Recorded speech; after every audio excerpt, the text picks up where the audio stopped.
लेने वाला और देने वाला जाने जोरे बोलो लेने वाला एवं देने वाला जाने बेरादार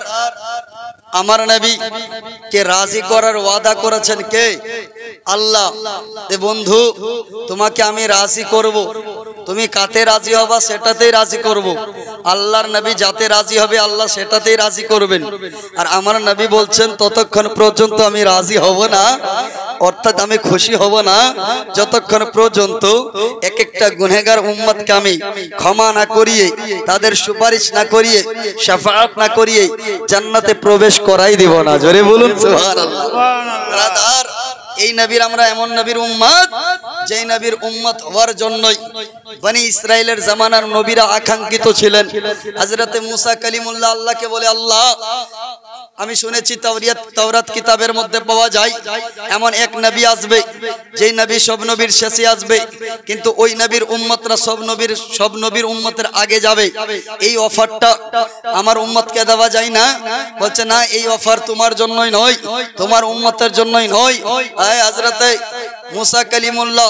এই সুন্দর অফারটা আমার হাবিবুল্লাহর উম্মতের জন্যই জোরে বলুন সুবহানাল্লাহ তখন বলছে হে রব্বুল আলামিন মুসা কালিমুল্লাহ তুর পাহাড়ি আল্লাহকে বলে আল্লাহ আমি তাওরাত কিতাবে দেখেছি এমন এক নবী হবে যে নবীর উম্মত গুনাহ করবে একটা তো একটাই গুনাহ লেখা হবে কিন্তু নেকির কাজ একটা করবে তো 10 ডবল পাবে অর্থাৎ 10 টাকা দাম দিলে 100 টাকার সমান সওয়াব পাবে একটা 10টা নেকি করলে 100টা নেকির সমান সওয়াব পাবে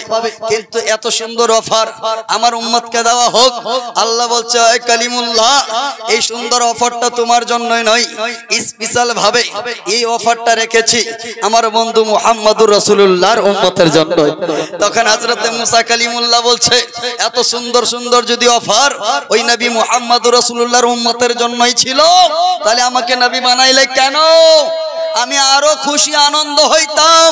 যদি আমাকে নবী না বানিয়ে নবী মুহাম্মদুর রাসূলুল্লাহর উম্মতি বানাইতেন জোরে সুবহানাল্লাহ আয় মায়াপুরের মুসলমানেরা আল্লাহ আমাদের উপরে কত রহম ও করম করেছেন এই শেষ জামানার আখিরে নবী মুহাম্মদুর রাসূলুল্লাহ সাল্লাল্লাহু তাআলা আলাইহি ওয়াসাল্লামের উম্মতি হিসাবে আমাদেরকে কবুল করেছেন আর শুধু আমাদেরকে মুসলমান নবীর উম্মত নয় মুসলমান রূপে জন্ম মুসলমান ঘরে জন্ম বানিয়ে করিয়েছেন এবং কি আল্লাহ তাবারক ওয়া তাআলা আমাদেরকে সুন্নি ঘরে জন্মিয়েছেন জোরে বল সুবহানাল্লাহ এটা অনেক বড় নিয়ামত মনে রাখবেন আপনারা যে মাদ্রাসার উন্নতি কল্পে জলসা করেছেন ফাতেমাতুজ জোহরা লিল বানাত মিশন এই ফাতেমাতুজ জোহরা লিল বানাত মহিলা মাদ্রাসার উন্নতি কল্পে দিবারাত্রি ব্যাপী জলসা আজকে এই মহিলা মাদ্রাসার কি গুরুত্ব আজকে আমাদের বিভিন্ন জায়গায় এলাকায় এলাকায় মাদ্রাসা আছে না ছেলেদের মাদ্রাসা আপনি যাবেন বলরামপুরে ছেলে মাদ্রাসা বজবাড়িতে ছেলে মাদ্রাসা আপনি বিভিন্ন জায়গায় চলে যান স্বরূপগঞ্জ থেকে আপনি বিষ্টপুর থেকে আপনি ওদিকে ধরেন মোবারকপুর শীতলপুর মোবারকপুরের মাটিতেই তো 3টা মাদ্রাসা তারপরে শীতলপুর চলে যান প্রত্যেকটা গ্রাম গ্রাম কম বেশি মাদ্রাসা আছে ছেলেদের আল্লাহর নবী হাদিস শরীফের মধ্যে বলেছেন তালাবুল ইলমি ফরিদাতুন আলা কুল্লি মুসলিমিন ওয়াল মুসলিমা প্রত্যেক মুসলমান নর নারীদের সঙ্গে জন্যই দ্বীন ধর্মের শিক্ষা অর্জন করা ফরজ রহিয়াছে হে মুসলমান মনে রাখবেন নর এবং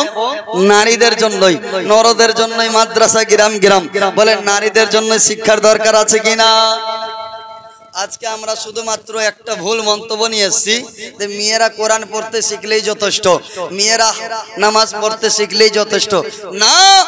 মেয়েদেরকে মাসআলা জানার দরকার আছে মেয়েদেরকে হাদিস কোরআন শিক্ষার অধিকার আছে কারণ মেয়েরা মাসআলা যদি না জানে পাক না পাকের মাসআলা কে পড়বে আপনাদের গ্রামে কোনো মহিলা মারা গেলে কে গোসল দেয় জি মহিলারা দেয় না মেয়েরাই দেয় না তো গোসলের ইসলামী নিয়ম যদি না জানে তাহলে গোসল দিতে পারবে এমন কিছু কিছু বাড়িতে হয়ে যায় মা কোনো মহিলা মারা গেলে ওর ওযু দিলাবার জন্য মহিলা খুঁজে পাওয়া যায় না গোসল দেওয়ার জন্য সবাই আগিয়ে আসে না আছে কি না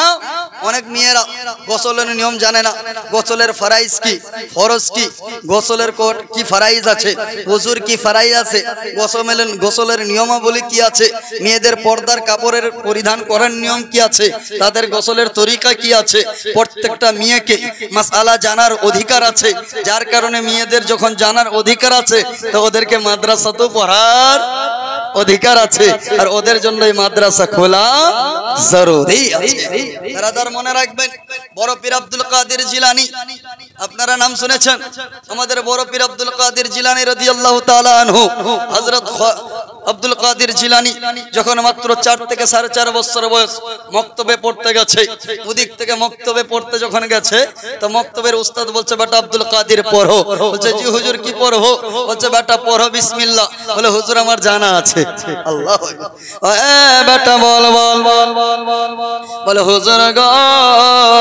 আমার জানা আছে, আর কি পড়বো? বলে বিসমিল্লাহ পড়ো। বলে হুজুর পড়লাম, তাওযু তাসমিয়া পড়লেন, হুজুর পড়ে নিলাম। বলে বেটা সূরা ফাতিহা। বলে আমার জানা আছে। সূরা বাকারা। বলে হুজুর জানা আছে। বেটা আব্দুল কাদের তুই কি বলতেছিস? এই মাত্র 4 থেকে 4.5 বছর বয়স। বলে হুজুর গো আমার কোরআন মুখস্থ আছে। বলে পড়তো দেখে। আমার বড় পীর আব্দুল কাদের জিলানী রাদিয়াল্লাহু তাআলা আনহু একবার পড়তে শুরু করেছে। সূরা ফাতিহা পড়লেন, সূরা বাকারা পড়লেন, তিলকার রাসূল বললেন, আমার দয়ার নবীর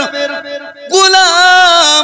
হযরত আব্দুল কাদের জিলানী বড় পীর মাহবুবে সুবহানী কুতুবে রব্বানী আব্দুল কাদের জিলানী রাদিয়াল্লাহু তাআলা আনহু যখন সূরা বাকারা পড়তেছে ওস্তাদ অবাক হয়ে যায়। আরে মাত্র এই 4 থেকে 4.5 বছর বয়স এইটুকু বাচ্চা এত সুন্দর কোরআন পাঠ করতেছে। একবার পড়ে নিল, দ্বিতীয় পারা পড়ে নিল, তৃতীয় পারা পড়ে নিল, চতুর্থ পারা পড়ে নিল। বাচ্চা পড়তেছে, ওস্তাদ অবাক হয়ে শুনতেছে। আরে এটা কোন মানুষের বাচ্চা না জিনের বাচ্চা? এত সুন্দর কোরআন পাঠ করা, কোরআনের মধ্যে কোনো ভুল নাই, উচ্চারণে কোনো ভুল নাই, লাহানের মধ্যে কোনো ভুল নাই, মাখারিজের মধ্যে কোনো ভুল নাই, তাজউইদের মধ্যে কোনো ভুল নাই, এবার সুর তালের মধ্যে কোনো ভুল নাই। বাচ্চা হযরত আব্দুল কাদের জিলানী পাঠ করতেছে, ওস্তাদ মনোযোগ দিয়ে শুনতেছে। 6 পারা পড়ে নিল, 7 পারা পড়ে নিল, ষষ্ঠম পারা সপ্তম পারা পড়ে নিল, অষ্টম পারা পড়ে নিলেন, আর নবম পারা পড়লেন, আপনার 10 পারা পড়ে নিলেন, 11 পারা পড়লেন, 12 পারা পড়লেন, 13 পারা পড়ে নিলেন, চতুর্থ পারা পড়ে নিলেন। ওস্তাদ বলা এত সুন্দর করে, এত সুন্দর লাহান মাখারিজের সহিত এত সুন্দর কোরআন পাঠ করা আমি কখনো শুনিনি, কোনদিন আমি দেখিনি। এই কয়েছি বয়সে মাত্র ভালো করে বাচ্চা বলতে শিখেনি, এত সুন্দর কোরআন